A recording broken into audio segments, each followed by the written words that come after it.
Certo, vamos desempacotar isso.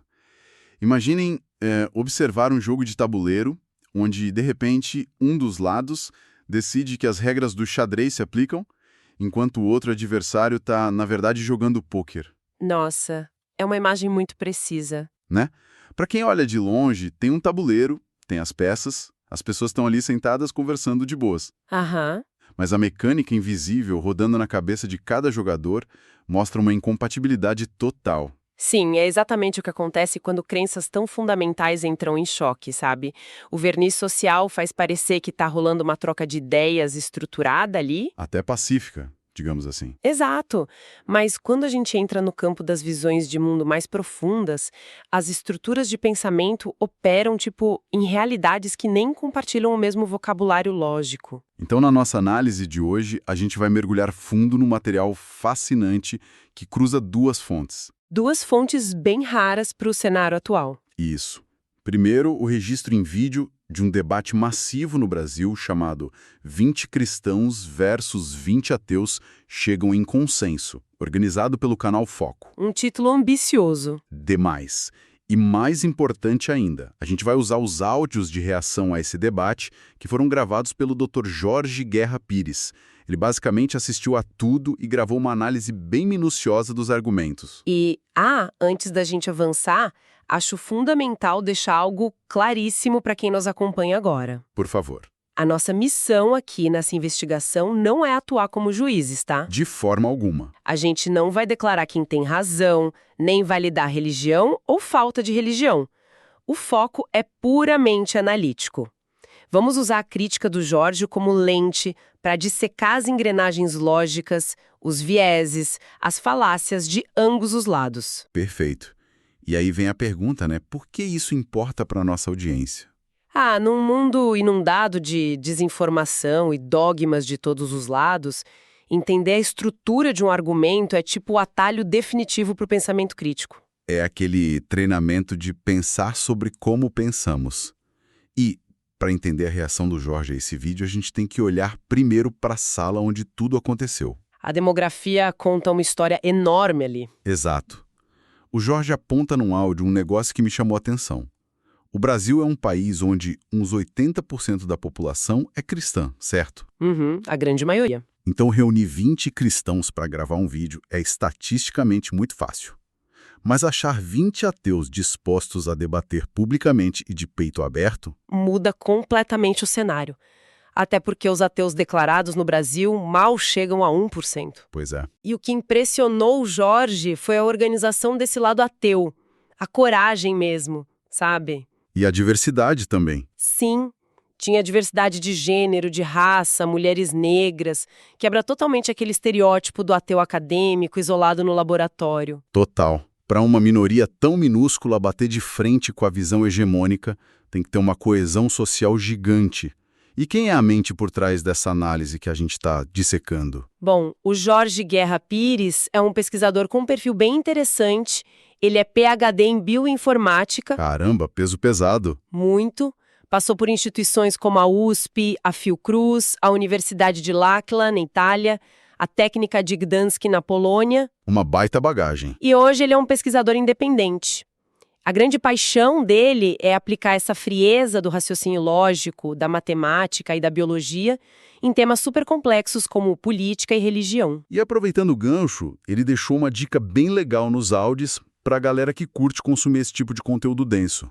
Sobre o livro novo? Isso. Ele acabou de lançar o Paradoxo de Einstein, Ciência, Ética e o Deus Cósmico, que é o livro 2 da série Mente Ateísta. E o mais legal é que já está em formato audiolivro, no Google Play e no Google Books. O que facilita muito, né? Demais. Eu achei muito curioso ele comentar que os audiolivros foram uma revolução para ele muito antes de estourar essa coisa de inteligência artificial. É uma forma de hackear o próprio tempo. Exatamente. Ele disse que ouve caminhando, lavando louça, cozinhando. Eu faço muito isso também. Confesso que ajuda muito a ler vários livros por mês. E o Google Play deixa baixar, então nem precisa de internet na rua. Sem contar que, para quem gosta de ler mesmo, a versão e-book na Amazon abre em qualquer celular pelo aplicativo deles, sem precisar do aparelho Kindle. É acessibilidade pura para o pensamento crítico. E foi toda essa bagagem que ele usou para analisar o primeiro grande choque do debate, que é o problema do mal. Esse é um campo de batalha clássico. No vídeo, o Tales, do lado cristão, usa Santo Agostinho para argumentar. Aquela ideia da privação, né? Isso. Ele diz que o mal não é uma coisa em si, é só a ausência do bem, e que isso é o preço a se pagar pelo livre-arbítrio humano. É um argumento antigo e bem construído internamente. Mas aí o David, do lado ateu, rebate com uma filósofa chamada Marilyn McCord Adams. A teoria dos males horrendos. Isso. E eu achei pesado, mas muito lógico. A ideia de que, ok, o livre-arbítrio justifica a gente tomar decisões ruins no dia a dia. Mas e quando rola um abuso extremo, sabe? Abuso infantil brutal. Sim, o tipo de mal que destrói a própria capacidade da vítima de ver sentido na vida. Exato. Que valor o livre-arbítrio do agressor tem para justificar um custo tão absurdo para quem sofre? E é aí que a lógica de Agostinho dá uma tremida quando bate de frente com a ética moderna. E o debate logo escala para a origem da moralidade em si. Verdade. O Mateus argumentou que a moral precisa de um legislador. Como se precisasse de um pai ditando regras, senão a gente perde o rumo. Enquanto Cauã, do lado ateu, diz que a dor tem valor intrínseco. Ninguém precisa de um livro sagrado para entender que a dor é ruim e que a gente não deve causar isso no outro. E a crítica do Jorge sobre isso? Eu lembro que ele focou bastante na moral interna. O que é fascinante aqui é que ele pega o argumento cristão de que Deus colocou a moral no coração de todo mundo e inverte isso. Como assim inverte? Ora, se a moral já está lá dentro de fábrica, então ela, ironicamente, não precisa de um ditador externo ou de uma religião para funcionar. Ah, faz todo sentido. Ele cita países europeus que são altamente secularizados, as pessoas lá não têm religião, fazem o bem para o vizinho e acham super estranho se alguém pergunta: nossa, por que você está me ajudando? Eles não precisam de uma recompensa divina para ser gente boa. Exato. Fazer o bem ali é o padrão, não precisa de um carimbo religioso. Agora, e quando o assunto foi para a origem do universo? Porque teve um embate entre o Ari e o Ângelo. Sim, a questão cósmica. O lado cristão diz que tudo tem um propósito e um criador. Mas peraí, a minha dúvida sempre foi, e eu acho que o Jorge aborda isso, quem deu o propósito a Deus então? E é exatamente aí que o Jorge puxa o cartão amarelo lógico. Ele identifica isso como a falácia da petição especial, ou special pleading. Essa falácia é clássica. É quando a pessoa cria uma regra inquebrável, tipo, tudo tem uma causa. Mas aí, quando o argumento dela mesma cai na regra, ela cria uma exceção arbitrária dizendo: menos o meu Deus, ele não precisa de causa. E o Jorge lembra bem que esse conceito de Deus não ter causa, o motor imóvel, nem é da Bíblia. Não, vem de Aristóteles, que era um filósofo grego pagão. Tomás de Aquino pegou isso emprestado e a igreja absorveu. Ou seja, uma reciclagem filosófica. E isso leva a um ponto do áudio onde o Jorge parece bem frustrado com a postura de alguns adultos no século XXI. Ele evoca Freud nessa parte. Sobre a infantilização, né? Pessoas maduras pagando dízimo ou tratando metáforas da Arca de Noé como fatos históricos literais. Sim. Para Freud, a religião funciona como uma infantilização da psique. A pessoa não quer lidar com a incerteza do universo, então projeta um pai todo-poderoso nas nuvens para proteger e colocar regras. E aqui é onde fica realmente interessante. Porque quando a ciência ou a lógica encostam esses argumentos na parede, o Jorge diz que os religiosos puxam uma ferramenta específica. O famoso cinto de utilidade do Batman. Eu achei essa analogia sensacional.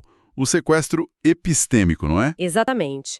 É a tática de sequestrar definições quando o debate fica difícil. Se eles veem um ateu fazendo caridade, em vez de aceitar que a moralidade é humana, eles sacam uma ferramenta do cinto e dizem: lá no fundo essa pessoa tem a moral cristã e não sabe. É como brincar de pega-pega com alguém que muda as regras do jogo bem na hora que está prestes a ser pego. É o exemplo perfeito. Tentaram até chamar o Buda de Deus ou enquadrar o Bertrand Russell, um dos maiores filósofos ateus, como um cristão não assumido. O que inclusive fez ele escrever aquele ensaio Por que Não Sou Cristão. Sim, foi a resposta direta dele a esse sequestro. Mas o debate vai além da filosofia e entra nas leis. o Alberto defendeu que a gente precisa do cristianismo para ter civilização. O que é historicamente falso. Totalmente. Eles falaram no Japão e outras sociedades asiáticas seculares que são super complexas e civilizadas. Que representam, diga-se de passagem, grande parte do planeta. Mas o ponto forte do Jorge aqui é sobre o dano real que isso causa hoje nas nossas leis. Verdade. Ele foca bastante no impacto na vida das pessoas. Quando dogmas religiosos baseiam a lei do Estado, a gente tem tragédias. Ele cita a proibição do aborto, que não impede o aborto, mas pune e mata mulheres pobres e periféricas. E a guerra às drogas também, né? Exatamente. São leis sustentadas por uma moralidade muitas vezes religiosa, que na prática destrói vidas de pessoas marginalizadas. O que nos leva para o final do vídeo. Depois de todas essas tensões, eles tentaram fechar num clima amigável. A Andrea, ateia, e o Eliomar, cristão, deram as mãos. O suposto consenso. Pois é, concordaram que a religião não devia se intrometer no Estado, mas que devia ser livre para fazer convites pacíficos. Todo mundo se abraçou. Mas o Jorge rejeita esse consenso de forma bem veemente. Mas para aí, se eles chegaram num aperto de mãos, os dois lados concordaram. Por que o Jorge ficou tão incomodado com essa ideia do convite? Porque para ele, evangelização e colonização são essencialmente a mesma coisa. Só mudam as armas. Como assim? Ele faz uma analogia pesada, mas que faz pensar. Antes, a conversão vinha na ponta da espada, com o Estado obrigando. Era tipo um assalto à mão armada. Hoje, num Estado laico, o religioso não tem a espada. Então, ele usa o assédio psicológico. Um assédio protegido pelo direito de expressão. Exato. E aí o Jorge introduz a comunicação não violenta para explicar isso, falando da linguagem de burocrata. Explica isso melhor para nossa audiência, por favor. Claro. Quando o religioso chega e diz eu faço isso porque Jesus me convidou a te convidar, ele está terceirizando a responsabilidade da importunação. Ele tira o corpo fora. Isso. Ele não assume que é o próprio ego dele querendo impor uma visão de mundo. Ele coloca a culpa num ser transcendental. E isso é um assédio velado, porque se a pessoa recusa o convite, ela vira a vilã da história. Ah, vira o carrasco que está rejeitando algo maravilhoso e bondoso. É uma manipulação sutil, né? Muito sutil, mas exaustiva para quem é a minoria. Então, o que tudo isso significa no final das contas?